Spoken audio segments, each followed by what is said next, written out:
Special edition തുടങ്ങുന്നു. വർഗീയതയ്ക്കും ഫാഷിസത്തിനുമെതിരെ മതേതര ജനാധിപത്യ കക്ഷികൾ ഐക്യപ്പെടാൻ വീണ്ടും ഇടതിന്റെ ആഹ്വാനം.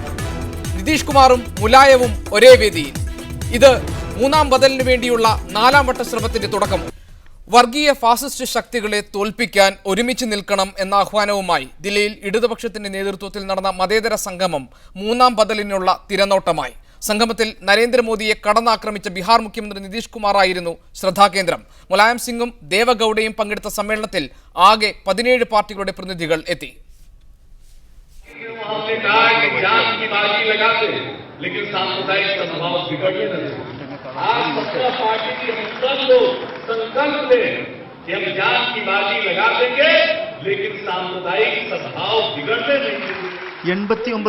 കാലത്ത് ഇന്ത്യ ഭരിച്ച ജനമുന്നണിയിലെയും 98-99 കാലത്തെ ഐക്യമുന്നണിയിലെയും ഘടകകക്ഷികളിൽ ചന്ദ്രബാബു നായിഡു ഒഴികെ മിക്കവരും റാലിയിൽ പങ്കെടുക്കാനെത്തി.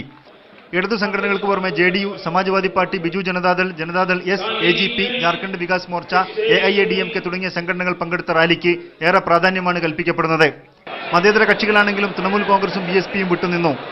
അടുത്ത തെരഞ്ഞെടുപ്പിന് മുന്നോടിയായി മതേതര മുന്നണി പുനരുജ്ജീവിപ്പിക്കാനുള്ള ശ്രമമായാണ് റാലി വിലയിരുത്തപ്പെടുന്നത്. എന്നാൽ റാലിയുടെ സംഘാടകരായ CPMഉം CPIയും വർഗീയ വിരുദ്ധ കൂട്ടായ്മയാണ് രൂപം നൽകുന്നതെന്ന നിലപാടിൽ ഉറച്ചുനിന്നു. അത് വർഗീയ വിരുദ്ധ രാഷ്ട്രീയമാണ്. എന്നാൽ ഇതിന് തെരഞ്ഞെടുപ്പ് രാഷ്ട്രീയവുമായി യാതൊരു ബന്ധവുമില്ല. NCPയും AIADMKയും ബാബുലാൽ മറാണ്ടിയും റാലിയിൽ പങ്കെടുക്കാനെത്തിയത് ശ്രദ്ധേയമായി. കോൺഗ്രസിനൊപ്പമല്ലെങ്കിൽ മഹാരാഷ്ട്രയിൽ പിടിച്ചു നിൽക്കുക എളുപ്പമല്ലെങ്കിലും NCP നേതാവ് DP ത്രിപാഠി വേദിയിലെത്തി. നരേന്ദ്രമോദിയോടൊപ്പം നിൽക്കാൻ ഏറെ സാധ്യത കൽപ്പിക്കപ്പെടുന്ന AIADMKയുടെ പ്രതിനിധി തമ്പി ദുരൈ ജയലളിതയുടെ പ്രസംഗം വേദിയിൽ വായിച്ചു. 2014 പൊതു തെരഞ്ഞെടുപ്പിന് മുന്നോടിയായി കോൺഗ്രസിനും BJPക്കുമെതിരെ ഒരു മതേതര 3ാം മുന്നണി ഉയർന്നുവരുമോ എന്ന ചർച്ചയാണ് ഇവിടെ നടക്കുന്നത്. പക്ഷേ നേതാക്കൾ പറയുന്നു വർഗീയതക്കെതിരെയുള്ള ഒരു കൂട്ടായ്മ മാത്രമാണ് ഇപ്പോൾ ഈ യോഗം ചർച്ച ചെയ്യുന്നത് എന്ന്. താൽക്കത്തോറയിൽ നിന്നും ക്യാമറാമാൻ സുരേഷ് ഇരുമ്പനത്തിനൊപ്പം റഷീദുദ്ദീൻ. ഇടതുപക്ഷത്തിന്റെ നേതൃത്വത്തിൽ സംഘടിപ്പിച്ച മതേതര കൂട്ടായ്മ സമാജ്വാദി പാർട്ടി അണികളാണ് വിജയമാക്കിയത്. മതേതര കൂട്ടായ്മ സംഘടിപ്പിക്കലാണ് പ്രധാനമെന്ന് ഇടതുപക്ഷം ആവർത്തിക്കുമ്പോൾ 3ാം മുന്നണി തന്നെയാണ് പ്രധാന ലക്ഷ്യമെന്നുള്ള സൂചനയാണ് വേദിയിൽ മുലായം സിംഗ് യാദവ് നൽകിയത്. പച്ചപതിച്ച ചുവന്ന തൊപ്പികളായിരുന്നു മതേതര കൂട്ടായ്മയിൽ നിറഞ്ഞത്. CPM CPI അണികളേക്കാൾ ആവേശത്തിൽ സമാജ്വാദി പാർട്ടിക്കാരെത്തി. നിതീഷ് കുമാർ പ്രാരംഭ പ്രസംഗം നടത്തിയപ്പോൾ ഓരത്തിരുന്ന JDU അണികൾ മുദ്രാവാക്യം വിളി ആരംഭിച്ചു. 3ാം മുന്നണി അധികാരത്തിലെത്തിയാൽ പ്രധാനമന്ത്രി ആരായിരിക്കുമെന്ന വടംവലി നേരത്തെ തുടങ്ങുമെന്നുള്ള സൂചനയായിരുന്നു നിതീഷിന്റെ പ്രസംഗത്തിൽ. മുസഫർ നഗർ കലാപത്തിന്റെ പേരിൽ മുലായം സിംഗിന് ചെറിയൊരു കൊട്ടു നൽകാനും നിതീഷ് മറന്നില്ല.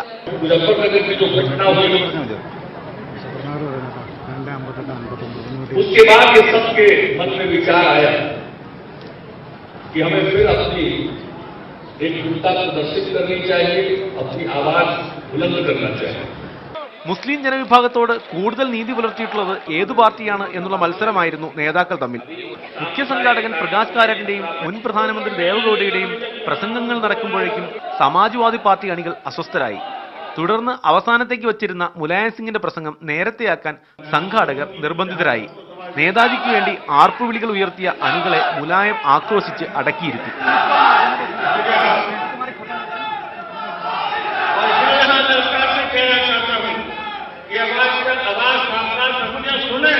പക്ഷേ നേതാജിയുടെ പ്രസംഗശേഷം അണികൾ സദസ്സ് വിട്ടു. അവിടെയും ഇടപെട്ടത് മുലായം തന്നെ.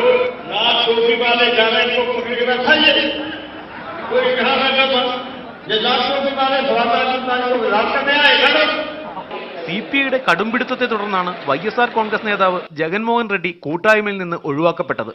പക്ഷേ പൊതു തെരഞ്ഞെടുപ്പ് ആകുമ്പോഴേക്കും ഒരു 3ാം ബദൽ പടുത്തുയർത്തുന്നതിനുള്ള സാധ്യതകൾ തന്നെയാണ് ഈ സഖ്യം മുന്നോട്ട് വച്ചത്. D. ശ്രീജിത്ത്, മീഡിയ 1, ഡൽഹി.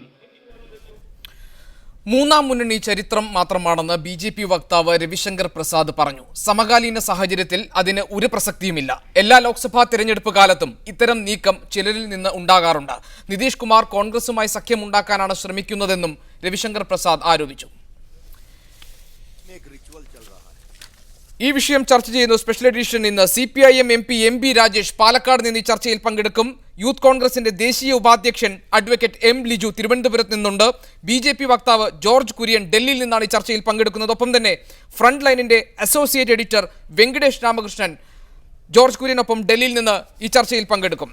ശ്രീ വെങ്കടേഷ് രാമകൃഷ്ണൻ, കേവലം വർഗീയതയ്ക്കെതിരായ ഒരു മതേതര കൂട്ടായ്മ മാത്രമായി ഇന്ന് മുലായവും നിതീഷും ഒരുമിച്ച് എത്തിയ വേദിയെ കാണാനാകുമോ? അതല്ല മൂന്നാം മുന്നണിക്കുള്ള ഒരു 4ാം വട്ട ശ്രമത്തിന്റെ തുടക്കമായി ഇതിനെ വിലയിരുത്താനാകുമോ? അതായത് നമ്മൾ കാണുന്ന സമയത്ത് ഈ മൂന്നാം മുന്നണിക്ക് വേണ്ടിയിട്ടുള്ള അല്ലെങ്കിൽ ഒരു തെരഞ്ഞെടുപ്പിനെ ലക്ഷ്യമാക്കിയിട്ടുള്ള ഒരു പരിപാടിയല്ല എന്ന് നേതാക്കന്മാർ ആവർത്തിച്ച് പറയുമ്പോൾ അവർ ഉദ്ദേശിക്കുന്നത് അവരുടെ അകത്ത് തന്നെ സംഘടനാപരമായും രാഷ്ട്രീയമായും ഉള്ള വ്യക്തതയില്ലായ്മയെ അവർ പറയുന്നൊരു രീതി, ഇംഗ്ലീഷിൽ പറഞ്ഞാൽ യൂഫിമിസം എന്ന് പറയും. യഥാർത്ഥത്തിൽ എന്താണോ ഉദ്ദേശിക്കുന്നത് അത് പറയാതെ അതിന് പകരം വേറൊന്ന് പറയുക. അപ്പോൾ അതാണ് ഇവിടെ നടന്നുകൊണ്ടിരിക്കുന്നത്. തീർച്ചയായും ഇന്ത്യയുടെ ഇപ്പോഴത്തെ സമകാലിക രാഷ്ട്രീയ അവസ്ഥയിൽ BJPയുടെ പ്രധാനമന്ത്രി സ്ഥാനാർത്ഥിയായിട്ട് നരേന്ദ്രമോദി ഉയർത്തി കാണിക്കപ്പെടുന്ന സാഹചര്യത്തിൽ ഇന്ത്യയിൽ അങ്ങോളം ഇങ്ങോളം വർഗീയ ധ്രുവീകരണവും അതിൻ്റെ കൂടെ തന്നെയുള്ള വർഗീയ സംഘർഷങ്ങളുമൊക്കെ വർദ്ധിച്ചു കൊണ്ടിരിക്കുന്നൊരു സമയത്ത് ഇങ്ങനെ ഒരു കൂട്ടായ്മ വരുന്നത് അതിൻ്റെ ഒരുപാട് പ്രസക്തിയുണ്ട്. പിന്നെ അതിന് രാഷ്ട്രീയമായ മാനങ്ങൾ എന്താണ്, അല്ലെങ്കിൽ തെരഞ്ഞെടുപ്പിൻ്റെ മാനങ്ങൾ എന്താണെന്നുള്ളതിനെക്കുറിച്ച് വ്യക്തമായ ധാരണകൾ ഇവർക്കാർക്കുമില്ല. അതുകൊണ്ട് തന്നെയാണ് അവർ ഈ യൂഫിമിസം പ്രയോഗിക്കുന്നത്. ശ്രീ വെങ്കടേഷ് രാമകൃഷ്ണൻ, ഇടതുപക്ഷമാണ് ഇത്തരമൊരു കൂട്ടായ്മയ്ക്ക് മുൻകൈയെടുത്തത്. നേരത്തെ അവർ പറഞ്ഞിരുന്നത് കോൺഗ്രസിനും BJPക്കുമെതിരായി നയനിലപാടുകളുടെ അടിസ്ഥാനത്തിൽ ഒരു 3ാം ബദൽ ഉണ്ടാക്കുകയാണ് ലക്ഷ്യം എന്നാണ് പ്രഖ്യാപിച്ചിരുന്നത്. ഇപ്പോൾ മതേതരത്വം വലിയ ഭീഷണി നേരിടുന്നു. വർഗീയതയ്ക്കും ഫാസിസത്തിനും ഭീകരവാദത്തിനുമെതിരായ ഒരു പൊതുവേദി രൂപപ്പെടുത്തുക, രാഷ്ട്രീയമായി തന്നെ ഈ ഒരു അജണ്ട മുന്നിൽ വച്ചുകൊണ്ട് ഒരു 3ാം മുന്നണിക്കുള്ള ശ്രമമാണോ ഇപ്പോൾ നടക്കുന്നത്? ഞാൻ കരുതുന്നത് ഈ ചോദ്യത്തിൻ്റെ മറുപടി നമ്മൾ പറഞ്ഞു കഴിഞ്ഞു. അതായത് നമ്മളിപ്പോൾ ഈ കൂട്ടായ്മയ്ക്കകത്തുള്ള വ്യക്തതയില്ലായ്മ കൊണ്ടാണ് ഇത് ഒരു വലിയ 3ാം മുന്നണി എന്ന് പറയുന്ന കൃത്യമായി എല്ലാ നയപരമായിട്ട് എല്ലാ കാര്യങ്ങളെയും നിർവചിക്കാത്ത ഈ 3 മേഖലകൾ നിങ്ങൾ പറഞ്ഞിട്ടുള്ള വർഗീയത, ഭീകരത എന്നുള്ള 2 പ്രധാനപ്പെട്ട ഘടകങ്ങളും ഇതിനെ മാത്രം ആധാരമാക്കിക്കൊണ്ട് ഉള്ള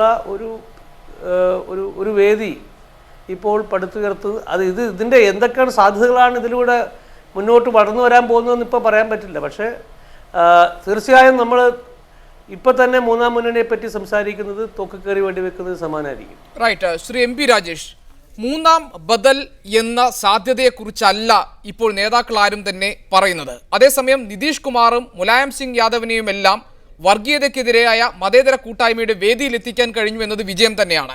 എല്ലാ കാലത്തും മുലായം സിംഗ് എടുത്തിട്ടുള്ള നിലപാട് തിരഞ്ഞെടുപ്പിന് ശേഷം തീരുമാനിക്കാം 3ാം മുന്നണിയുടെ സാധ്യതകൾ എന്നതാണ്. നിതീഷ് കുമാർ 3ാം മുന്നണിയെ അനുകൂലിക്കുന്നുണ്ടെങ്കിലും ഒരു പ്രധാനമന്ത്രിയാവുക എന്നത് മനസ്സിൽ സ്വപ്നമായി കൊണ്ടു നടക്കുന്ന നിതീഷ് കുമാറിനെ സംബന്ധിച്ച് നേരത്തെ തന്നെ ഒരു നിലപാടെടുക്കാൻ സാധിക്കില്ല. എന്ത് വിശ്വാസത്തിലാണ് മുലായത്തിനെയും നിതീഷ് കുമാറിനെയും എല്ലാം ഒപ്പം കൂട്ടാം എന്ന് ഇടതുപക്ഷം കരുതുന്നത്? അല്ല, ഇത് തെരഞ്ഞെടുപ്പിനെ ലക്ഷ്യമാക്കിയിട്ടുള്ള 3ാം മുന്നണിയാണെന്നോ അല്ലെങ്കിൽ 3ാം ബദലാണെന്നോ ഒക്കെ നിങ്ങൾ പറഞ്ഞതാണ്. ഞങ്ങൾക്ക് അങ്ങനെ യാതൊരു തരത്തിലുള്ള വ്യാമോഹവുമില്ല. ഇത് തെരഞ്ഞെടുപ്പ് മാത്രമല്ല. ഇപ്പോൾ വെങ്കടേഷ് രാമകൃഷ്ണൻ പറഞ്ഞ താങ്കൾ കേട്ട് കാണും. യൂഫിമിസം എന്ന് പറഞ്ഞത് അതാണ്. അദ്ദേഹം കാര്യങ്ങൾ കൃത്യമായി പറയാതെ അതിനെ ധ്വനിപ്പിക്കുക, ആ രീതിയിൽ ഒരു 3ാം ബദലിന്റെ സാധ്യതയെ ധ്വനിപ്പിച്ചു ഇന്ന് നേതാക്കൾ വേദിയിൽ. ശ്രീ വെങ്കടേഷ് ഒരു സ്വതന്ത്ര നിരീക്ഷകൻ എന്ന നിലയിൽ അദ്ദേഹത്തിന്റെ സ്വതന്ത്രമായ അഭിപ്രായം പറഞ്ഞതാണ്. ഞാനതിനെ എതിർക്കേണ്ട കാര്യമില്ല. അദ്ദേഹത്തിന് അഭിപ്രായം പറയാനുള്ള സ്വാതന്ത്ര്യമുണ്ട്. ഞങ്ങളുടെ പാർട്ടി ഇക്കാര്യത്തിൽ സ്വീകരിച്ചിട്ടുള്ള നിലപാട് വളരെ വ്യക്തമായിട്ടുള്ളതാണ്. ഗോപികൃഷ്ണൻ ഇപ്പോഴല്ല, CPIM നേരത്തെ തന്നെ അതിൻ്റെ 20ാം കോൺഗ്രസിൽ തന്നെ വ്യക്തമാക്കിയിട്ടുള്ളതാണ്. ഒരു 3ാം ബദൽ എന്ന് പറഞ്ഞാൽ ഒരു തെരഞ്ഞെടുപ്പ് മുന്നണിയല്ല. ഒന്ന്, അത് നയങ്ങളെ അടിസ്ഥാനപ്പെടുത്തി, പ്രത്യേകിച്ച് സാമ്പത്തിക നയങ്ങളുടെ അടിസ്ഥാനത്തിൽ ബദൽ നയങ്ങളെ അടിസ്ഥാനപ്പെടുത്തി ഉയർന്നു വരേണ്ടത് ഒന്നാണ്. അത് സമരങ്ങളിലൂടെ മാത്രമേ അത്തരമൊരു മുന്നണി വളർന്നു വരികയുള്ളൂ. അത് കൂടുതൽ സങ്കീർണമാണ്, കൂടുതൽ ദീർഘകാലത്തിൽ അല്ലെങ്കിൽ കുറെ കൂടി സമയമെടുത്ത് ഉയർന്നു വരേണ്ട ഒരു മുന്നണിയാണ്. അപ്പൊ തെരഞ്ഞെടുപ്പ് മുന്നണി എന്ന നിലയിൽ മാത്രമല്ല 3ാം ബദലിനെ ഞങ്ങൾ കാണുന്നത്. ഇവിടെയാണെങ്കിലോ ഇതൊരു തെരഞ്ഞെടുപ്പ് സംവിധാനം പോലുമല്ല. ഇന്നുണ്ടായിട്ടുള്ള കൺവെൻഷൻ ഒരു തെരഞ്ഞെടുപ്പ് സംവിധാനം പോലുമല്ല. നമ്മുടെ രാജ്യം ഇന്ന് വളരെ ഗുരുതരമായിട്ടുള്ള നിലയിൽ വർഗീയതയുടെ ഭീഷണി അഭിമുഖീകരിച്ചുകൊണ്ടിരിക്കുകയാണ്. മുസഫർ നഗറിലെ കലാപത്തിൽ 40-ലേറെ ആളുകളാണ് കൊല ചെയ്യപ്പെട്ടത്. ബീഹാറിലെ നവാഡയിൽ, രാജ്യത്തിന്റെ വിവിധ ഭാഗങ്ങളിൽ രാജസ്ഥാനിലെല്ലാം വർഗീയ സംഘർഷങ്ങൾ ഉണ്ടായി. അത് യാദൃശ്ചികമായി ഉണ്ടായതല്ല, ആസൂത്രിതമായി തന്നെ വർഗീയമായ സംഘർഷങ്ങൾ ഉണ്ടാക്കിക്കൊണ്ടിരിക്കുകയാണ്. അതിന് സംഘപരിവാറിന്റെ തെരഞ്ഞെടുപ്പ് ലക്ഷ്യം വെച്ചുകൊണ്ടുള്ള പ്രവർത്തനങ്ങൾ ഒരു കാരണമാണ്. ഈ വർഗീയതയുടെ ഭീഷണിയെ നേരിടാൻ കോൺഗ്രസ് പ്രാപ്തമായിട്ടുള്ള ഒരു പാർട്ടിയല്ല എന്ന് നമ്മൾ തെളിയിച്ചു കഴിഞ്ഞു. എക്കാലത്തും കോൺഗ്രസ് ഇതിനോട് ചാഞ്ചാട്ടത്തോടു കൂടിയിട്ടുള്ള സമീപനമാണ് സ്വീകരിച്ചിട്ടുള്ളത്. പലപ്പോഴും കോൺഗ്രസ് മൃദു ഹിന്ദുത്വ സമീപനങ്ങൾ സ്വീകരിച്ചിട്ടുണ്ട്. അപ്പൊ അതെല്ലാം കാരണം വർഗീയതയ്ക്കെതിരായിട്ട് ഫലപ്രദമായിട്ടുള്ള ഒരു ചേരി രൂപപ്പെടുത്തിയെടുക്കുക എന്ന ലക്ഷ്യത്തോടു കൂടിയാണ് CPIM അതുപോലെ CPI തുടങ്ങിയ ഇടതുപക്ഷ പാർട്ടികൾ ഇങ്ങനെ ഒരു കൂട്ടായ്മയ്ക്ക് രൂപം കൊടുത്തത്. ഇതിന് നിങ്ങളിപ്പോ രാഷ്ട്രീയ നേതാക്കളെ മാത്രമേ കാണുന്നുള്ളൂ. ഒരു മിനിറ്റ് രാഷ്ട്രീയ നേതാക്കൾ മാത്രമല്ല ഇതിൽ പങ്കെടുത്തിട്ടുള്ളത്. ഇർഫാൻ ഹബീബിനെ പോലെയുള്ള ചരിത്രകാരന്മാർ, എഴുത്തുകാർ, സാംസ്കാരിക നായകന്മാർ ഇവരെല്ലാം ഈ കൺവെൻഷനിൽ പങ്കെടുത്തിട്ടുണ്ട്. ഞങ്ങളുടെ ലക്ഷ്യം കേവലം രാഷ്ട്രീയമായ ഒരു മുന്നണി എന്നതിനപ്പുറം വിശാലമായ ഒരു സെക്കുലർ പ്ലാറ്റ്ഫോം എന്നതാണ് ഉദ്ദേശിക്കുന്നത്. ശ്രീ MP രാജേഷ്, യോഗത്തിൽ പങ്കെടുത്ത മുലായം സിംഗ് യാദവ് ഇപ്പോൾ ഞങ്ങളെ എല്ലാവരെയും ഒരു വേദിയിൽ എത്തിക്കാനെങ്കിലും സാധിച്ചിരിക്കുന്നു, ഞങ്ങൾ ഒരുമിച്ച് നിന്നാൽ വർഗീയ ശക്തികൾക്ക് തലപൊക്കാനാവില്ല എന്ന് വളരെ വ്യക്തമായി പറയുകയുണ്ടായി. അതുകൊണ്ടാണ് സാമ്പത്തിക നയങ്ങളുടെ കൂടി അടിസ്ഥാനത്തിലുള്ള മൂന്നാം ബദൽ എന്നതിനപ്പുറത്ത് വർഗീയ ശക്തികൾക്കെതിരായ ഫാസിസത്തിനെതിരായ ഒരു പൊതുവേദി, ആ പ്ലാറ്റ്ഫോം ദൃഢീകരിക്കുകയും അത് ഒരു മുന്നണിയായി പരിവർത്തിപ്പിക്കുകയും ചെയ്യാൻ ആലോചനയുണ്ടോ എന്ന ചോദ്യം ഉയരുന്നത്. അല്ല, ഞാൻ പറഞ്ഞല്ലോ, മൂന്നാം മുന്നണി എന്ന് പറഞ്ഞ ഒരു തെരഞ്ഞെടുപ്പ് മുഖത്ത് തട്ടിക്കൂട്ടി ഉണ്ടാക്കാവുന്ന ഒന്നാണ് എന്ന് ഞങ്ങൾ കരുതുന്നില്ല. ഞങ്ങൾ അംഗീകരിച്ച രാഷ്ട്രീയ പ്രമേയത്തിൽ, ഞങ്ങളുടെ രാഷ്ട്രീയ സമീപനത്തിൽ വ്യക്തമായിട്ടത് പറഞ്ഞിട്ടുണ്ട്. മൂന്നാം മുന്നണി പ്രധാനമായിട്ടും ഉദാരവൽക്കരണ സാമ്പത്തിക നയങ്ങൾക്കെതിരായ ബദൽ നയങ്ങളെ അടിസ്ഥാനപ്പെടുത്തി ജനകീയ സമരങ്ങളിലൂടെ രൂപപ്പെട്ടു വരേണ്ടതാണ്. അത് പെട്ടെന്ന് ഒരു തെരഞ്ഞെടുപ്പിന്റെ മുഖത്തുണ്ടാക്കുന്ന ഒരു അഡ്ജസ്റ്റ്മെന്റേ അല്ല. അങ്ങനെ ഒരു സമീപനം CPIM-നില്ല. അപ്പൊ അതുകൊണ്ട് ഇത് മൂന്നാം മുന്നണിയല്ല, തെരഞ്ഞെടുപ്പ് മുന്നിൽ കണ്ടുകൊണ്ടുള്ള ഒരു സംവിധാനവുമല്ല. ഇത് രണ്ട് ഞങ്ങൾ BJP വക്താവ് ഡൽഹിയിൽ നിന്ന് ശ്രീ ജോർജ് കുര്യൻ, ഇന്ന് ഒരു കോൺഗ്രസ് ഇതര BJP ഇതര സഖ്യത്തെക്കുറിച്ചുള്ള ആലോചനകളാണ് നടക്കുന്നതെങ്കിൽ പോലും ഇന്നത്തെ കൂട്ടായ്മയിൽ വേദിയിൽ പ്രസംഗിച്ച പ്രമുഖരായ നേതാക്കളെല്ലാം തന്നെ നിശിതമായ ഭാഷയിലാണ് നരേന്ദ്രമോദിയെയും BJP-യെയും വിമർശിച്ചത്. സ്വാഭാവികമായും ഈ കൂട്ടായ്മ വർഗീയതയ്ക്കും ഫാഷിസത്തിനും എതിരാണ്, BJP-ക്കെതിരാണ്. എങ്ങനെ കാണുന്നു? ഇത് കോൺഗ്രസിന് വേണ്ടിയുള്ള പാതയൊരുക്കലല്ലേ? 2004 ഇത് തന്നെയല്ലേ ഇടതുപക്ഷം ചെയ്തത്? ഞങ്ങൾ ഈ വർഗീയതയ്ക്ക് എതിരാണ്, കോൺഗ്രസിനെതിരാണ് എന്നൊക്കെ പറഞ്ഞു. 2004 ഒരു അവസരം കിട്ടിയപ്പോൾ നേരെ കോൺഗ്രസിൻ്റെ തോളയിൽ കയറി ഇരിക്കുകയല്ലേ ചെയ്തത്? എന്നിട്ട് ന്യായീകരിച്ചില്ലേ? ഇത് തന്നെയാണ് ഞങ്ങൾ പറഞ്ഞത്, ഞങ്ങൾ വർഗീയതയ്ക്കെതിരാണെന്നാണല്ലേ പറഞ്ഞത്. ഇത് തന്നെ പറയും ഈ ലോക്സഭാ ഇലക്ഷൻ കഴിയുമ്പോൾ അങ്ങനെ ഒരു അവസരം കിട്ടുമോ എന്ന് കമ്മ്യൂണിസ്റ്റുകാർ നോക്കുകയാണ്. പിന്നെ എന്താ വർഗീയത? 1.5 വർഷം കൊണ്ട് 105 വർഗീയ ലഹളയുണ്ടാക്കി ആൾക്കാരെ കൊല്ലുന്ന ഏർപ്പാടാണോ UP-യിൽ നടക്കുന്നത്? മുലായം സിംഗ് യാദവ്, ഈ മുലായം സിംഗ് യാദവ് ഇടതുപക്ഷത്തിൻ്റെ കൂടെ നിൽക്കുമോ? 2008 ഇവർ ആണവ കരാറിൻ്റെ പേരിൽ പിൻവലിച്ച അവസരത്തിൽ കോൺഗ്രസിനെ പിന്തുണച്ചതാരാണ്? അതുപോലെ തന്നെ മമതാ ബാനർജി പിന്തുണ പിൻവലിച്ച അവസരത്തിൽ ഈ സർക്കാരിൻ്റെ കാലത്ത് അന്ന് മുലായം സിംഗ് യാദവിനെ വെച്ചുകൊണ്ട് പറഞ്ഞില്ലേ പ്രകാശ് കാരാട്ട് മൂന്നാം മുന്നണിയാണ് നേതാവ് മുലായം സിംഗ് യാദവ് എന്ന് പറഞ്ഞില്ലേ? പിറ്റേ ദിവസം മുലായം സിംഗ് യാദവ് കോൺഗ്രസിന് പിന്തുണ കൊടുത്തു. അപ്പോൾ വർഗീയത എന്താണ്? ഈ മുലായം സിംഗ് യാദവിൻ്റെ പാർട്ടി ചെയ്യുന്നതാണ് വർഗീയത. ആ മുസഫർ നഗറിൽ ഒരാളെ അറസ്റ്റ് ചെയ്തിരുന്നെങ്കിൽ 40 പേര് മരിക്കില്ലായിരുന്നു. അതിനെയാണോ ഈ വർഗീയത ഇല്ലായ്മ എന്ന് പറയുന്നത്? ഇത് കമ്മ്യൂണിസ്റ്റുകാർ വിശദീകരിക്കേണ്ടതാണ്. ശ്രീ ജോർജ് കുര്യൻ, നിതീഷ് കുമാർ നിൽക്കുമോ ഇടതുപക്ഷത്തിന്റെ കൂടെ നിൽക്കുമോ? ശ്രീ ജോർജ് കുര്യൻ, ചുരുക്കത്തിൽ കോൺഗ്രസിനെ സഹായിക്കാനാണെങ്കിൽ കൂടി മോദിയെ പ്രധാനമന്ത്രി സ്ഥാനാർത്ഥിയാക്കുക വഴി ഇത്തരമൊരു കൂട്ടായ്മ രൂപീകരിക്കാൻ അവസരമൊരുക്കിയത് BJP-ക്ക് ഒരു അബദ്ധമായി എന്ന് തോന്നുന്നുണ്ടോ? അടൽ ബിഹാരി വാജ്പേയി പ്രധാനമന്ത്രി സ്ഥാനാർത്ഥിയായിരുന്നപ്പോൾ ഇടതുപക്ഷത്തിന്റെ നയം എന്തായിരുന്നു? LK അദ്വാനി പ്രതിപക്ഷ നേതാവായിരുന്ന പ്രധാനമന്ത്രി സ്ഥാനാർത്ഥിയല്ലായിരുന്നു 2004? അന്ന് ഇടതുപക്ഷം എന്താണ് ചെയ്തത്? ഇത് പച്ചയ്ക്കങ്ങ് പറഞ്ഞാൽ പോരെ കോൺഗ്രസ് വരുന്നതാണ് ഞങ്ങൾക്ക് നല്ലത്, അതിന് ഈ മതേതരത്തിൽ നിന്നൊന്നും പറയേണ്ട കാര്യമില്ല. അത് കേരളത്തിലും ബംഗാളിലും ത്രിപുരയും കൂടെ പറയുക, BJP-യെ എതിർക്കുന്നതിന് വേണ്ടി കോൺഗ്രസ് വരട്ടെ എന്ന് കമ്മ്യൂണിസ്റ്റുകാർ ഈ മുഖം മൂടി ഒന്നും വെക്കാതെ അങ്ങോട്ട് പറഞ്ഞാൽ മതി. ഇത് ജനങ്ങളെ കബളിപ്പിക്കലല്ലേ? ഈ മൂന്നാം മുന്നണി എന്നൊക്കെ പറയുന്നത് കോൺഗ്രസിന്റെയും BJP-യുടെയും തോളെ കയറിയിരുന്നല്ലേ ഒരു പ്രധാനമന്ത്രിയായത്? റൈറ്റ്. എം ലിജു, 3 പേരല്ലേ ആയത്? സഖ്യം ഉണ്ടാക്കാം എന്ന് കരുതുന്ന നിതീഷ് കുമാർ ഇന്ന് വേദിയിലുണ്ടായി. കോൺഗ്രസ് നയിക്കുന്ന സർക്കാരിനെ പിന്തുണയ്ക്കുന്ന മുലായം സിംഗ് യാദവ് ഇന്ന് വേദിയിലുണ്ടായി. NCP പ്രതിനിധികൾ പ്രഫുൽ പട്ടേലിനെ പോലുള്ളവർ ഇന്ന് വേദിയിലെത്തി. കോൺഗ്രസിന് ആശങ്കപ്പെടുത്തുന്നതല്ലേ ഈ മതേതര ജനാധിപത്യ കൂട്ടായ്മ? ഒരിക്കലും കോൺഗ്രസ്സിന് ഒരാശങ്കയ്ക്കും ഇവിടെ വകയില്ല. ഇപ്പോൾ മതേതര മുന്നണി എന്ന് അവകാശപ്പെടുന്ന, പ്രത്യേകിച്ച് ഈ റാലിയുടെ സംഘാടകർ തന്നെ വ്യക്തമാക്കിയിട്ടുണ്ട്, ഇതൊരു തിരഞ്ഞെടുപ്പ് കൂട്ടായ്മയല്ല. അവർ പറയുന്ന ഒരു ആശയപരമായ കൂട്ടായ്മയാണ് എന്നാണ്. ഇവർ പറയുന്ന ആശയം മതേതരത്വവുമാണ്. പക്ഷേ BJP-ക്കെതിരായ, പ്രത്യേകിച്ച് നരേന്ദ്രമോദിയുടെ നയങ്ങൾക്കെതിരായ രാഷ്ട്രീയ പ്രസ്ഥാനങ്ങളുടെ കൂട്ടായ്മ ഞാനതിനെ സ്വാഗതം ചെയ്യുന്നു എങ്കിൽ തന്നെ ഇന്നത്തെ മതേതര റാലിയിൽ പങ്കെടുത്ത, അല്ലെങ്കിൽ ഇന്നത്തെ മതേതര കൂട്ടായ്മയിൽ പങ്കെടുത്ത രാഷ്ട്രീയ നേതാക്കന്മാർ അവർക്ക് മതേതരത്തോടുള്ള പ്രതിബദ്ധത, അവരുടെ ഭൂതകാല പ്രവർത്തനങ്ങളെ നമുക്ക് പരിശോധിക്കുകയാണ് എന്നുണ്ടെങ്കിൽ അത് തെളിയിച്ചിട്ടില്ല എന്ന് പറയാനാണ് ഞാൻ ആഗ്രഹിക്കുന്നത്. കാരണം ഉദാഹരണത്തിന് ഇപ്പോൾ ജനതാദൾ ഇപ്പോൾ കർണാടകത്തിൽ നടന്ന 2 ഉപതെരഞ്ഞെടുപ്പുകളിൽ ബാംഗ്ലൂർ റൂറലിലും മാണ്ഡ്യയിലും ജനതാദളിൻ്റെ സ്ഥാനാർത്ഥികളെ പിന്തുണച്ചത് കർണാടകത്തിലെ BJP-യാണ്. തങ്ങൾക്ക് പിന്തുണ വേണ്ട, മതേതര രാഷ്ട്രീയ പ്രസ്ഥാനമല്ലാത്തത് കൊണ്ട് BJP-യുടെ പിന്തുണ വേണ്ട എന്ന് ജനതാദൾ നേതാവ് HD ദേവഗൌഡ പറഞ്ഞില്ല. അദ്ദേഹത്തിൻ്റെ മരുമകളാണ് ബാംഗ്ലൂർ റൂറലിലെ സ്ഥാനാർത്ഥിയായിട്ട് മത്സരിച്ചത്. ഇപ്പോൾ രണ്ടാമത്തെ ആൾ ശ്രീ നിതീഷ് കുമാർ ഇപ്പോൾ നരേന്ദ്രമോദിയുടെ രാഷ്ട്രീയത്തെ മുൻനിർത്തി മാറി നിൽക്കുന്നത് ശുഭോദർക്കമായ ഒന്നാണ്. പക്ഷെ അദ്ദേഹം മുൻപ് BJP-യുമായി കൂട്ടുചേർന്നു എന്ന യാഥാർത്ഥ്യം നമുക്ക് വിസ്മരിക്കാൻ സാധിക്കുമോ? ഇപ്പോൾ കോൺഗ്രസ് ഉൾപ്പെടെയുള്ള കക്ഷികൾ ഒരു വിശാല മതേതര കൂട്ടായ്മയ്ക്ക് വേണ്ടി അദ്ദേഹത്തെ സ്വാഗതം ചെയ്യുന്നുണ്ടെങ്കിൽ തന്നെ ഞാൻ ഈ ആശങ്ക മറച്ചു വെക്കുന്നില്ല. കാരണം അയോധ്യയിൽ ബാബറി മസ്ജിദ് തകർത്ത് ഇന്ത്യൻ മതേതരത്വത്തിന് ഏറ്റവും വലിയ ആഘാതം ഏൽപ്പിച്ച BJP-യുടെ സഖ്യകക്ഷിയായിരുന്നു ജനതാദൾ യു. അപ്പം ഒരു ഭാഗത്ത് ദേവഗൌഡ നിൽക്കുന്നു, നിതീഷ് കുമാർ നിൽക്കുന്നു, തൊട്ടപ്പുറത്ത് ഇന്ന് മതേതര കൂട്ടായ്മയിൽ പങ്കെടുത്ത മറ്റൊരാൾ തമിഴ്നാട്ടിലെ ജയലളിതയാണ്. നരേന്ദ്രമോദിയുടെ വളരെ അടുത്ത സുഹൃത്താണെന്ന് സ്വയം പ്രഖ്യാപിച്ചിട്ടുള്ള നരേന്ദ്രമോദി ഗുജറാത്തിൽ വീണ്ടും നിയമസഭാ തെരഞ്ഞെടുപ്പിൽ വിജയിച്ചു കഴിഞ്ഞപ്പോൾ നേരിട്ട് അഭിനന്ദനം അറിയിച്ച് മോഡിയുടെ വികസന അജണ്ടയ്ക്ക് പിന്തുണ പ്രഖ്യാപിച്ച ആളാണ് ജയലളിത. അപ്പോൾ ഇവരെല്ലാം കൂടെ ചേർന്ന് മതേതര കൂട്ടായ്മ ഉണ്ടാക്കും, ഇടതുപക്ഷം ഇവർക്കെല്ലാം നേതൃത്വം നൽകും, ഇവർക്ക് കോൺഗ്രസിന് ബദലായ ഒരു മതേതര കൂട്ടായ്മയാണെന്നൊക്കെ പറഞ്ഞാൽ ഇത് വിശ്വസിക്കുന്നവർ വിഡ്ഢികളുടെ സ്വർഗത്തിലാണ്. ഇവരുടെ മതേതരത്തോടുള്ള പ്രതിബദ്ധത തെളിയിക്കട്ടെ.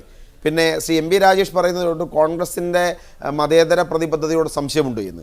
ഇന്ത്യയിൽ വർഷങ്ങളോളം രാഷ്ട്രീയ വനവാസത്തിലായിരുന്ന BJP-യെ 89-ലെ തിരഞ്ഞെടുപ്പിൽ VP സിംഗിൻ്റെ നേതൃത്വത്തിൽ BJP-യുടെ രാഷ്ട്രീയ അസ്പൃശ്യത മാറ്റിക്കൊടുത്തത് CPM അല്ലേ?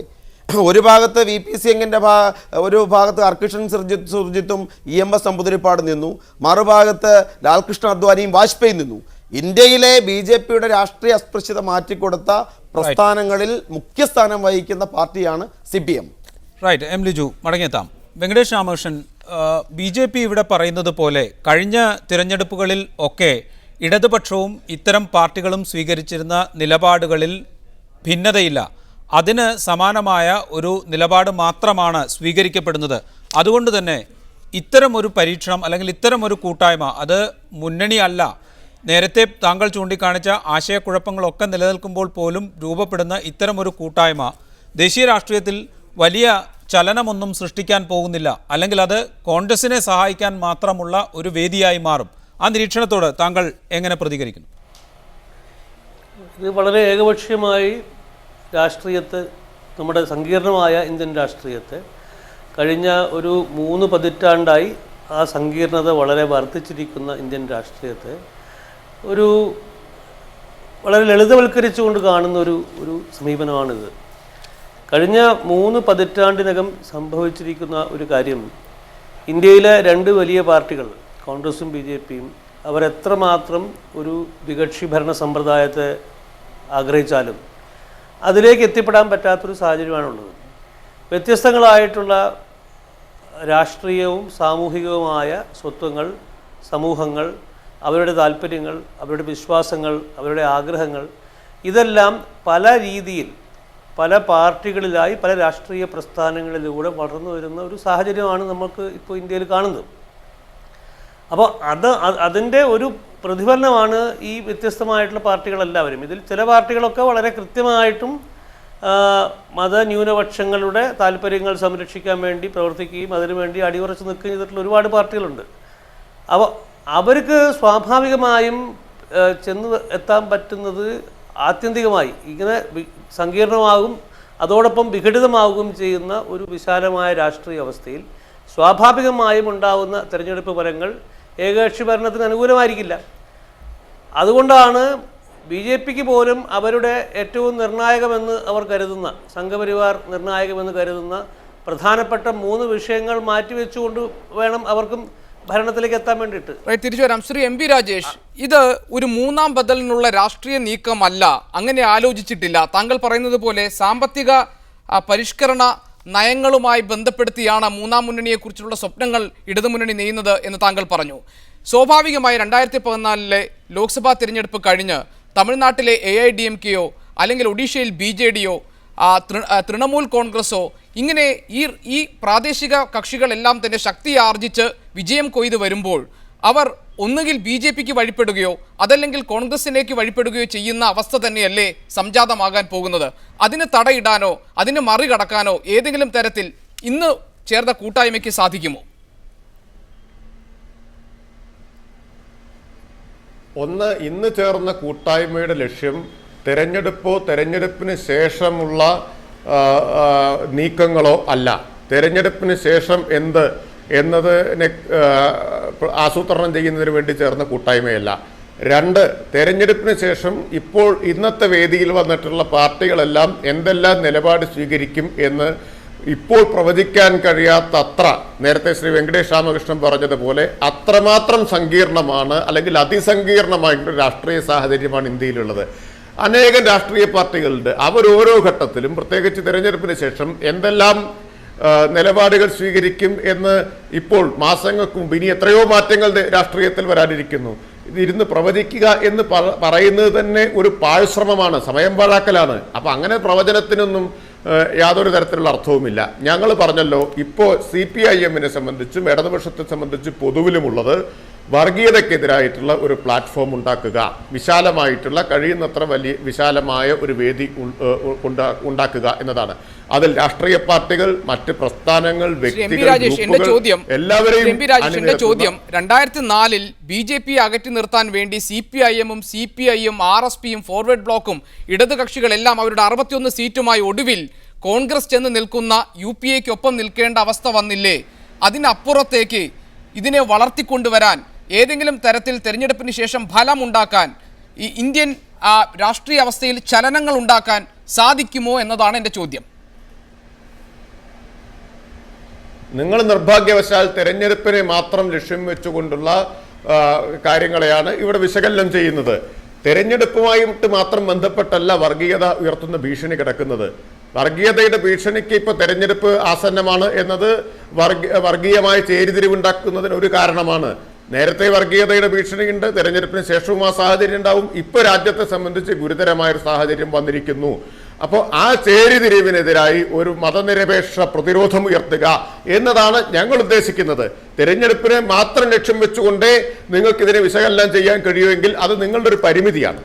ശ്രീ MP രാജേഷ്, തെരഞ്ഞെടുപ്പിനെ മുന്നിൽ നിർത്തി മാത്രം വിശകലനം ചെയ്യുന്നത് കൊണ്ടല്ല, ഇപ്പോൾ ഉണ്ടായിരിക്കുന്ന സാഹചര്യം BJPയുടെ പ്രധാനമന്ത്രി സ്ഥാനാർത്ഥിയായി നരേന്ദ്രമോദി വന്നിരിക്കുന്നു. സ്വാഭാവികമായും തെരഞ്ഞെടുപ്പ് തന്നെയാണ് പ്രധാന പ്രശ്നം.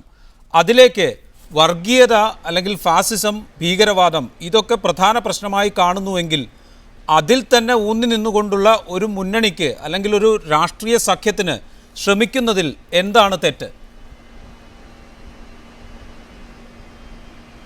അല്ല, ഇടതുപക്ഷത്തിന് മതനിരപേക്ഷത വളരെ പ്രധാനപ്പെട്ട കാര്യമാണ്. ഇടതുപക്ഷത്തെ സംബന്ധിച്ച് തെരഞ്ഞെടുപ്പിലും ഞങ്ങൾ അത് പ്രധാനമായിട്ട് ഉയർത്തും. നിങ്ങൾ നേരത്തെ തന്നെ ഇവിടെ പറഞ്ഞല്ലോ, കഴിഞ്ഞ കാലങ്ങളിലെല്ലാം വർഗീയതയ്ക്കെതിരായിട്ടുള്ള ചെറുത്തുനിൽപ്പുകൾക്ക് രാഷ്ട്രീയമായിട്ടുള്ള ഒരു വിശാലമായിട്ടുള്ള വേദി ഉയർത്തിക്കൊണ്ടുവരുന്നതിലെല്ലാം നിർണായകമായിട്ടുള്ള പങ്കുവഹിക്കുകയും അതിൻ്റെ ചാലകശക്തിയായി ഒരുപക്ഷെ ദേശീയ രാഷ്ട്രീയത്തിലുള്ള സ്വാധീനത്തിനപ്പുറം അത് ദേശീയ രാഷ്ട്രീയത്തിൻ്റെ ഗതി നിശ്ചയിക്കുന്ന, വർഗീയതയ്ക്കെതിരായിട്ടുള്ള കൂട്ടായ്മയുടെ ഗതി നിശ്ചയിക്കുന്ന ചാലകശക്തിയായിട്ട് ഇടതുപക്ഷം പ്രവർത്തിച്ചിട്ടുണ്ട്. അതിലൊന്നും ഞങ്ങൾ ഒരു വിട്ടുവീഴ്ചയും ചെയ്യാൻ ഉദ്ദേശിക്കുന്നില്ല. വർഗീയതയും അതുപോലെ സാമ്പത്തിക നയങ്ങളും ഒക്കെ ഞങ്ങളെ സംബന്ധിച്ച് തെരഞ്ഞെടുപ്പിലെ പ്രധാനപ്പെട്ട വിഷയങ്ങളാണ്. ഞാൻ പറഞ്ഞത് ഇത്രയേ ഉള്ളൂ, ഇന്ന് സംഘടിപ്പിച്ചിട്ടുള്ള കൺവെൻഷൻ കേവലം തെരഞ്ഞെടുപ്പ് രാഷ്ട്രീയത്തെ മാത്രം കേന്ദ്രീകരിച്ചുകൊണ്ടുള്ളതല്ല എന്നാണ്. റൈറ്റ്. ശ്രീ ജോർജ് കുര്യൻ, സാമ്പത്തിക പരിഷ്കരണ നയങ്ങളിൽ BJPയും കോൺഗ്രസും ഒരേ നാണയത്തിന്റെ രണ്ട് വശങ്ങളാണ് എന്ന നിലപാടാണ് ഇടതുപക്ഷത്തിനുള്ളത്. അതുകൊണ്ട് തന്നെ അതിനൊരു ബദൽ, അതിൽ ഊന്നിക്കൊണ്ടൊരു മൂന്നാം ബദൽ എന്നതാണ് ഇടതുപക്ഷം സങ്കല്പിക്കുന്നത്. ആ ഫോക്കസിൽ നിന്ന് അവർ ഷിഫ്റ്റ് ചെയ്ത് ഇപ്പോൾ സെക്യുലറിസം, മതേതരത്വം എന്ന നിലപാടിലേക്ക് മാറാൻ കാരണം BJPയുടെ നരേന്ദ്രമോദി പ്രധാനമന്ത്രി സ്ഥാനാർത്ഥിയായി വന്നതോടുകൂടിയാണ്. ഈ അവസരത്തിൽ NDAയിൽ ഭാവിയിൽ ഉൾപ്പെടുത്താൻ ആഗ്രഹിക്കുന്നവരും ഇപ്പോൾ NDAയ്ക്കൊപ്പമുള്ളവരുമെല്ലാം ഒരു മതേതര കൂട്ടായ്മ എതിർപക്ഷത്ത് നിൽക്കുമ്പോൾ അവരിലേക്ക് സ്വാധീനിക്കപ്പെടില്ല എന്ന് എന്ത് ഉറപ്പാണ് BJPക്കുള്ളത്? എങ്ങനെയാണ് താങ്കൾ ഇവരുടെ കൂട്ടായ്മ ഒരു വെല്ലുവിളിയല്ല എന്ന് നിസ്സാരമായി പറയുന്നത്? 1998 ഈ മൂന്നാം മുന്നണിയുടെ ചെയർമാൻ ചന്ദ്രബാബു നായിഡു ആയിരുന്നു. BJP സിംഗിൾ ലാർജസ്റ്റ് പാർട്ടിയായി ഇലക്ഷൻ റിസൾട്ട് വന്ന് പിറ്റേ ദിവസം ഈ ചന്ദ്രബാബു നായിഡു NDAയുടെ പ്രധാന നേതാവായിട്ട് മാറി. അപ്പോൾ അതായത് കാശ്മീരിലെ ഫറൂഖ് അബ്ദുള്ള മുതൽ തമിഴ്നാട്ടിലെ ജയലളിത വരെയും BJP സിംഗിൾ ലാർജസ്റ്റ് പാർട്ടി ആകുകയാണെങ്കിൽ BJPയുടെ കൂടെ വരും. ഇതുവരെയുള്ള അനുഭവം അതാണ്. നവീൻ പട്നായിക് വരും, അതുപോലെ മമതാ ബാനർജി വരും. ഞാൻ പറഞ്ഞല്ലോ, നിതീഷ് കുമാർ, ഒരുപക്ഷെ നിതീഷ് കുമാർ വരില്ല, പക്ഷേ അത് കോൺഗ്രസിൻ്റെ കൂടെ പോകും. മുലയൻ സിംഗ് യാദവ് എത്ര പ്രാവശ്യം കബളിപ്പിച്ചു കമ്മ്യൂണിസ്റ്റുകാരെ, ഞാൻ പറഞ്ഞില്ലേ, ഉദാഹരണങ്ങൾ പറഞ്ഞില്ലേ. അപ്പോൾ അതുകൊണ്ട് ഇങ്ങനെയുള്ള ഒരനുഭവം കമ്മ്യൂണിസ്റ്റുകാർക്കുണ്ട്. അതുകൊണ്ട് അവരിപ്പോൾ ചെയ്യുന്നത് എന്താണെന്ന് ചോദിച്ചാൽ 2004 പാതയിൽ കൂടെ പോവുകയാണ്. കാരണം ഇലക്ഷൻ കഴിയുന്ന അവസരത്തിൽ ഏതെങ്കിലും രീതിയിൽ കോൺഗ്രസിനെ പിന്തുണയ്ക്കണമെങ്കിൽ ഇപ്പം തന്നെ ഒരു ബാക്ക്ഗ്രൗണ്ട് ഉണ്ടാക്കണം. ഞങ്ങൾ മതേതരത്വത്തെ പറ്റിയാണ് പറഞ്ഞത്. അതുകൊണ്ട് ഞങ്ങൾക്കിപ്പോൾ BJPക്ക് എതിരായിട്ട് കോൺഗ്രസിനെ പിന്തുണയ്ക്കാൻ സാധിക്കും. അത് മാത്രമാണ് ഇവരുടെ ലക്ഷ്യം, അല്ലാതെ ഇതിൻ്റെ അകത്ത് ഒരു ആദർശവുമില്ല. ശ്രീ ജോർജ് കുര്യൻ, താങ്കൾ സൂചിപ്പിച്ചു 1998 ചന്ദ്രബാബു നായിഡു NDAയ്ക്കൊപ്പം വന്നത് താങ്കൾ സൂചിപ്പിച്ചു. അതിനുശേഷം വിവിധ കക്ഷികൾ പല കാലങ്ങളിലായി BJPക്കൊപ്പം നിന്നതിൻ്റെ ചരിത്രവും താങ്കൾ സൂചിപ്പിച്ചു. അപ്പോഴൊക്കെ BJPക്ക് ചില വിട്ടുവീഴ്ചകൾ ചെയ്യേണ്ടി വന്നിട്ടുണ്ട്, ചില സ്വന്തം അജണ്ടകൾ മാറ്റിവെക്കേണ്ടി വന്നിട്ടുണ്ട്. പ്രകടന പത്രികയിൽ നിന്ന് പോലും ചില വാഗ്ദാനങ്ങൾ മാറ്റി നിർത്തേണ്ടി വന്നിട്ടുണ്ട്. അത്തരം ചില വിട്ടുവീഴ്ചകൾക്ക് തിരഞ്ഞെടുപ്പിന് ശേഷം ഒരുപക്ഷെ BJP ഇക്കുറിയും തയ്യാറായേക്കും. ഇവരിൽ നിന്ന് ഏതെങ്കിലും കക്ഷികൾ ഇങ്ങോട്ട് വരികയാണെങ്കിൽ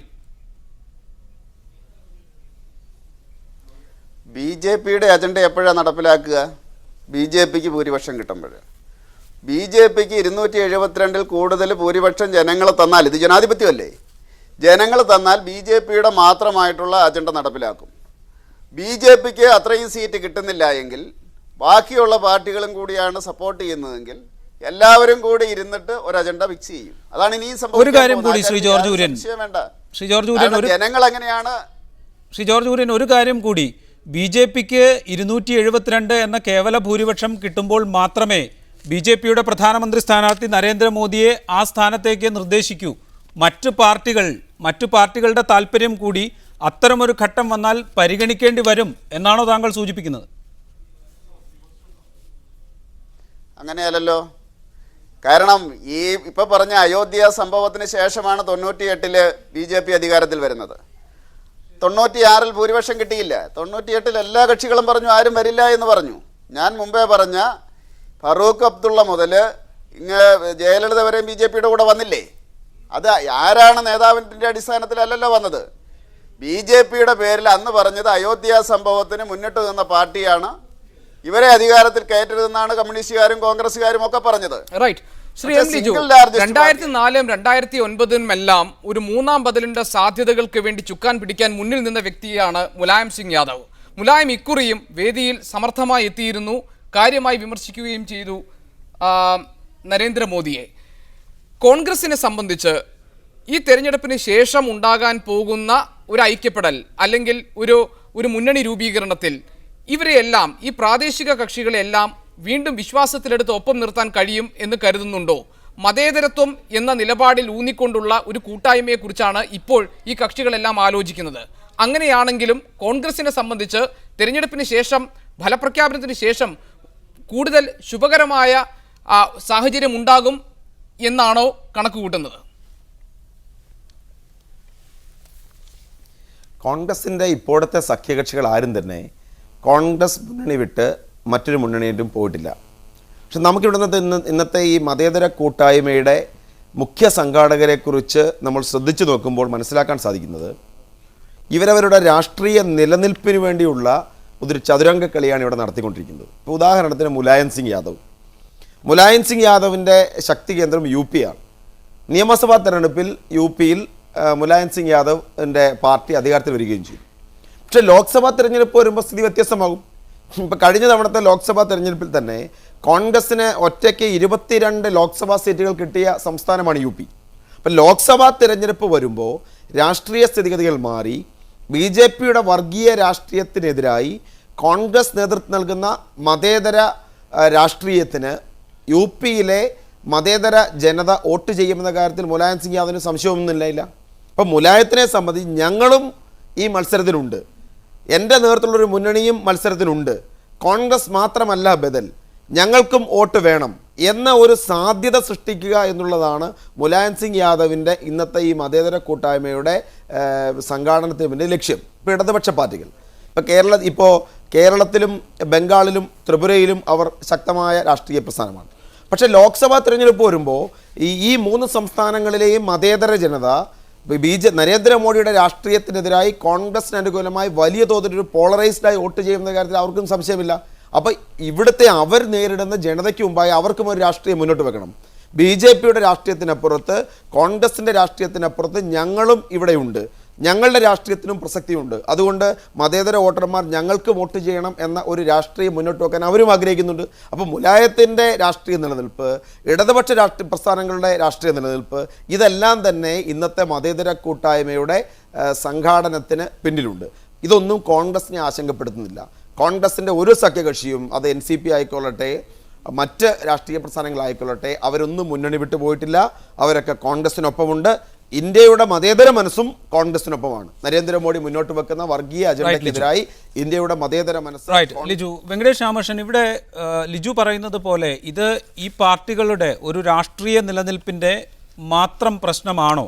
അങ്ങനെ പരിമിതപ്പെടുത്തി കാണുന്നതിൽ കോൺഗ്രസിൻ്റെ ബുദ്ധിശൂന്യതയല്ലേ?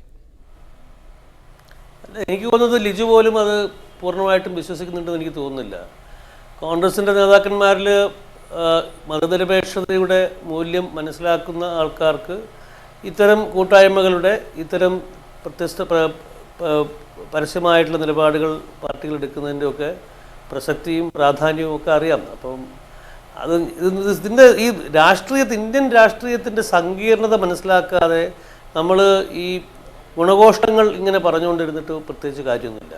ഇതിപ്പോൾ നേരത്തെ ശ്രീ BJPയുടെ നേതാവ് പറഞ്ഞതുപോലെ ഇതിൽ ഉള്ള ചില പാർട്ടികൾ BJPയുടെ കൂടെ പോകാൻ സാധ്യതയുണ്ട്, ഇതിലുള്ള ചില പാർട്ടികൾ കോൺഗ്രസിൻ്റെ കൂടെ പോകാൻ സാധ്യതയുണ്ട്, ഇടതുപക്ഷം തന്നെ കോൺഗ്രസിനെ പിന്തുണയ്ക്കാൻ സാധ്യതയുണ്ട്. പക്ഷെ അതൊക്കെ ഒക്കെ നിലപാടുകളിലുള്ള വലിയ മാറ്റമായിട്ടല്ല കാണുന്നത്. ഇപ്പോൾ BJPയുടെ തന്നെ മുഖ്യമായിട്ടുള്ള അജണ്ടകളൊക്കെ മാറ്റിവെച്ചിട്ടാണ് BJP സഖ്യങ്ങളുണ്ടാക്കുകയും ഈ തെരഞ്ഞെടുപ്പിൽ കൂടെ നിൽക്കാത്ത ആൾക്കാരെ തങ്ങളുടെ കൂട്ടുമ്പോൾ അതിനു വേണ്ടിയിട്ടുള്ള മാറ്റങ്ങൾ ഉണ്ടാക്കുകയും ചെയ്യുന്നത്.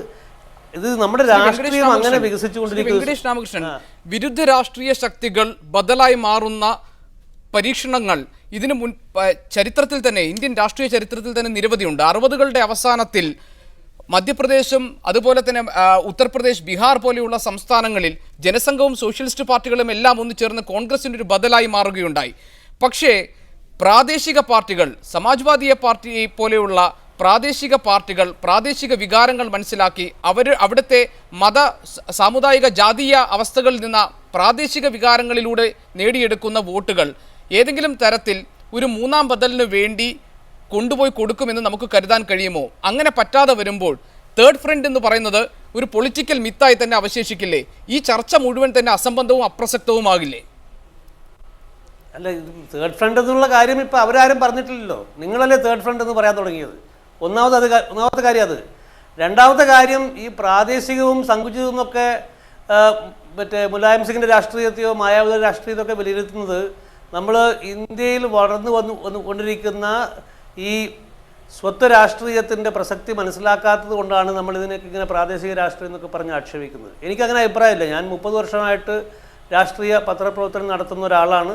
ഞാൻ ഇത്തരം പ്രസ്ഥാനങ്ങളെയൊക്കെ ഇന്ത്യയിലെ പാർശ്വവൽക്കരിക്കപ്പെട്ട ജനങ്ങളുടെ അവരുടെ ഒരുതരം അധികാരത്തിൻ്റെയും അവരുടെ എംപവർമെൻറ്റിൻ്റെ അവർക്ക് ഒരുതരം ആത്മബലം ലഭിക്കുന്നതിൻ്റെയും രാഷ്ട്രീയവും സാമൂഹികമായ മുന്നേറ്റം ഉണ്ടാകുന്നതിൻ്റെയും ഒക്കെ ഒരു ദൃഷ്ടാന്തമായിട്ടാണ് കാണുന്നത്. അതുകൊണ്ട് നമ്മൾ ഈ ചർച്ചകൾ കൊഴുപ്പിക്കാൻ വേണ്ടി വെറുതെ എന്തെങ്കിലുമൊക്കെ പറയുന്നതിന് പകരം നമ്മളിത് കൃത്യമായിട്ടൊന്ന് വിശകലനം ചെയ്തിട്ട് വേണം മുന്നോട്ട് പോകാമെന്നാണ് എൻ്റെ അഭിപ്രായം.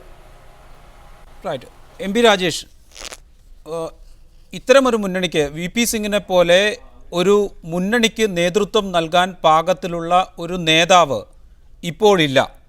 ഇടതുപക്ഷത്തിന് ഇത്തരം ഒരു വലിയ കൂട്ടുകക്ഷിയെ നയിക്കാനുള്ള ശേഷി ഇപ്പോഴത്തെ നിലയിൽ ഇല്ല.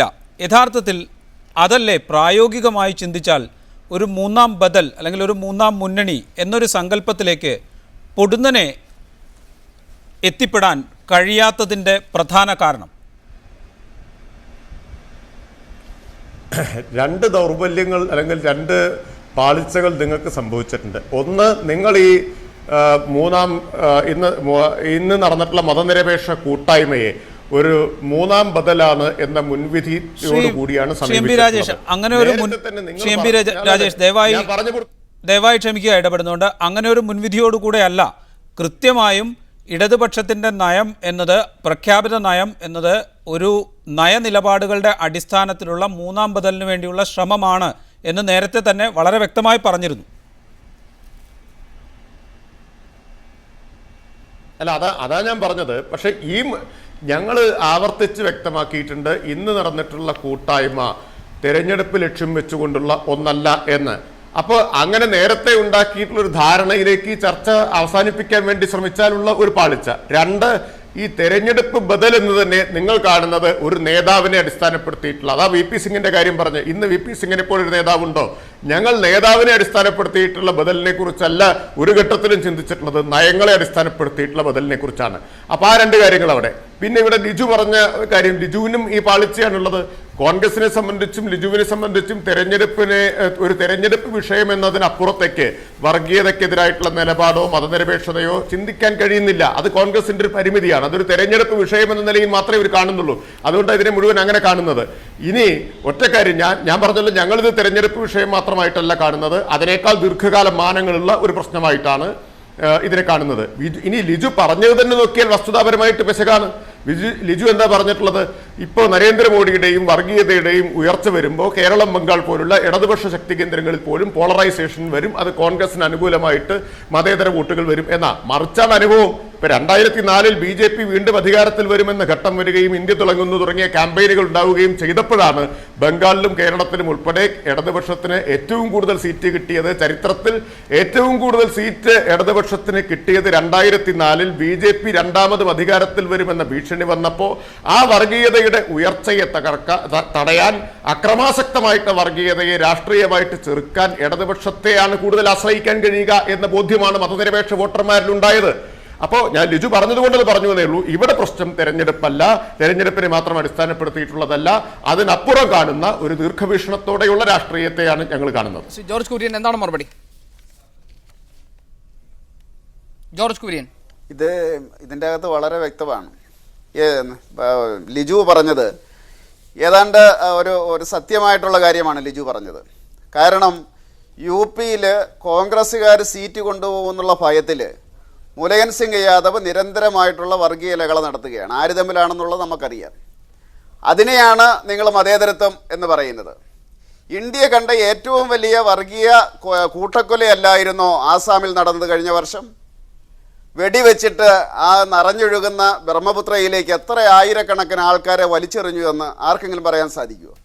ആരും പറയുന്നില്ലല്ലോ. കാരണം മറുഭാഗത്ത് ഈ സംഘപരിവാറില്ല, അതുകൊണ്ട് അത് വർഗീയതയല്ല, അത് കൂട്ടക്കൊലയല്ല, ഇത് മുഖംമൂടിയല്ലേ? നിങ്ങൾക്കൊക്കെ ഒരു നട്ടെല്ല് വേണ്ടേ ഒരു കാര്യം പറയുന്ന അവസരത്തിൽ? അപ്പോൾ അതുകൊണ്ട് അതുപോലെ ജാതിയുടെ അടിസ്ഥാനത്തിൽ സംഘടിച്ചു കഴിഞ്ഞാൽ അത് വിശാലമായിട്ടുള്ളൊരു മാനമാണെന്നാണ് വെങ്കടേഷ് കൃഷ്ണൻ പറയുന്നത്. ഈ നരേന്ദ്രമോദി ഏറ്റവും പിന്നോക്കക്കാരനാണ്. ചൗഹാൻ SS ചൗഹാൻ ഏറ്റവും പിന്നോക്കക്കാരനാണ്, മധ്യപ്രദേശ് മുഖ്യമന്ത്രി. അതിനൊന്നും ഒരു മാനങ്ങളുമില്ല. ഇതൊക്കെ മുഖംമൂടിയാണ്. ഇത് യാഥാർത്ഥ്യം കണ്ടെത്താൻ വേണ്ടി എന്തുകൊണ്ട് ആസാമിലെ കാര്യം പറയുന്നില്ല? മുലയൻ സിംഗ് യാദവ് 105 വർഗീയതകളെ അവിടെ നടത്തി, കോൺഗ്രസ്സുകാർ മുസ്ലിം വോട്ട് കൊണ്ടുപോകാതിരിക്കാൻ വേണ്ടി. അതല്ലേ പച്ചയായിട്ടുള്ള യാഥാർത്ഥ്യം, അതല്ലേ ലിജു പറഞ്ഞത്. അതുകൊണ്ട് BJPയെ സംബന്ധിച്ചിടത്തോളം ഇതൊന്നും ബാധിക്കാൻ പോകുന്നില്ല. ഇവരെന്നും ഒരുമിച്ച് നിന്നിട്ടുള്ളതാണ് കമ്മ്യൂണിസ്റ്റുകാരും കോൺഗ്രസ്സുകാരും. അതുകൊണ്ട് BJPക്ക് ഇത് പ്രശ്നമല്ല. കാരണം ഇപ്പൊ പറഞ്ഞു ലിജു, അതിന് താങ്കൾക്ക് മറുപടി ഉണ്ടാവും. ഒപ്പം ഇതിനെ രാഷ്ട്രീയത്തിൽ നിന്ന് ഭിന്നമായി മൂന്നാം മുന്നണിക്ക് വേണ്ടിയുള്ള ശ്രമമല്ല എന്ന MP രാജേഷിന്റെ വാദം അല്ലെങ്കിൽ ഇടതുപക്ഷത്തിന്റെ പ്രഖ്യാപിത നയം അംഗീകരിച്ചാൽ ഒരുപക്ഷെ ഇന്നത്തെ മതേതര കൂട്ടായ്മയെ കോൺഗ്രസും പൊതുവിൽ സ്വാഗതം ചെയ്യും. അല്ല, എന്തുകൊണ്ടാണ് ശ്രീ MP രാജേഷ് ഉൾപ്പെടെ ഒരു ഇടതുപക്ഷ നേതാക്കൾക്കും ഇന്നത്തെ കൂട്ടായ്മയെ ഒരു തിരഞ്ഞെടുപ്പ് കാല കൂട്ടായ്മ അല്ലെങ്കിൽ നീണ്ടു നിൽക്കുന്ന ഒരു കൂട്ടായ്മ എന്ന് പറയാൻ സാധിക്കാത്തത്? കാരണം ഇവർക്ക് ഇന്ന് വിളിച്ചുകൊണ്ടിരിക്കുന്ന ആൾക്കാർ ഇവർക്ക് വിശ്വാസമില്ല. ഇവിടെ ദേവഗൗഡയുടെ കരം പിടിച്ചുകൊണ്ടിരിക്കുന്ന ഇടതുപക്ഷത്തിന് ഉറപ്പിച്ച് പറയാൻ സാധിക്കുമോ നാളെ ദേവഗൗഡ BJPയോടെ പോകില്ല എന്ന്? ഇപ്പോൾ ഞാൻ നേരത്തെ പറഞ്ഞതുപോലെ കർണാടകത്തിലെ ഉപതെരഞ്ഞെടുപ്പുകളിൽ BJPക്കൊപ്പം നിലപാട് സ്വീകരിച്ചവരാണ് ദേവഗൗഡ. ജയലളിത ഇവരുടെ കൂടെ നിൽക്കുമെന്ന് ഉറപ്പില്ല. അപ്പം നാളെ ഈ കക്ഷികളൊക്കെ തന്നെ BJPയുടെ കൂടെ പോകുമ്പോൾ ഇവർക്ക് പൊതുസമൂഹത്തിന് മുമ്പിൽ ന്യായീകരണം വേണം. ഞങ്ങൾ അന്നേ പറഞ്ഞില്ലേ ഞങ്ങൾ തിരഞ്ഞെടുപ്പിന് വേണ്ടി കൂടിയതല്ല, ഞങ്ങളൊരു മതേതര കക്ഷികളുടെ കൂട്ടായ്മയ്ക്ക് ശ്രമിച്ചു, അത് പരാജയപ്പെട്ടു, അത് ഞങ്ങളുടെ കുഴപ്പമല്ലോ എന്ന് പറയാൻ വേണ്ടിയുള്ള ഒരു മുൻകൂർ ജാമ്യമാണ്. സമയപരിമിതിയുണ്ട്. MP രാജേഷ് കൂടി മറുപടി പറയാം പെട്ടെന്ന് ഈ ചർച്ച അവസാനിപ്പിക്കുമ്പോൾ. രാജേഷ് പെട്ടെന്ന്. ഞാൻ പറഞ്ഞില്ലേ, ഇത് നീണ്ടു നിൽക്കുന്ന ഒരു മതനിരപേക്ഷ പ്ലാറ്റ്ഫോം ഉണ്ടാക്കുകയാണ് ഞങ്ങളുടെ ലക്ഷ്യം എന്നതുകൊണ്ടാണ് പറഞ്ഞത്. തെരഞ്ഞെടുപ്പ് മാത്രമല്ല, ഞങ്ങൾ തെരഞ്ഞെടുപ്പിനെ അടിസ്ഥാനപ്പെടുത്തിയല്ല എന്നുള്ളത്, തെരഞ്ഞെടുപ്പിനപ്പുറവും നീണ്ടു നിൽക്കുന്ന ഒന്നാണ് ഞങ്ങൾ ഉദ്ദേശിക്കുന്നത്. പിന്നെ കോൺഗ്രസിലുള്ള പലരും നാളെ BJPയിൽ പോയില്ല എന്നുള്ള വല്ല ഉറപ്പും ലിജുവിനുണ്ടോ? അങ്ങനെ പോയ അനുഭവം ഉണ്ടല്ലോ. BJPയിലേക്ക് നജ്മ ഹെത്തുള്ളയെ പോലെ എത്രയോ ആളുകൾ കോൺഗ്രസിനകത്തുള്ളവർ ഒഴുകിയിട്ടില്ലേ ഒരു കാലത്ത്. അപ്പോ ഇവരുടെ കൂടെയുള്ള പാർട്ടികൾ നാളെ അങ്ങോട്ട് പോവോ എന്നൊക്കെ ചോദിച്ചാൽ കോൺഗ്രസിനുള്ള ആളുകൾ അപ്പോൾ അവിടെ നിൽക്കുന്ന വല്ല ഉറപ്പുണ്ടോ? വളരെയധികം നന്ദി Shri MP Rajesh, advocate M Liju, George Kurian, Shri Venkatesh Ramakrishnan ഈ ചർച്ചയിൽ പങ്കെടുത്തതിന്.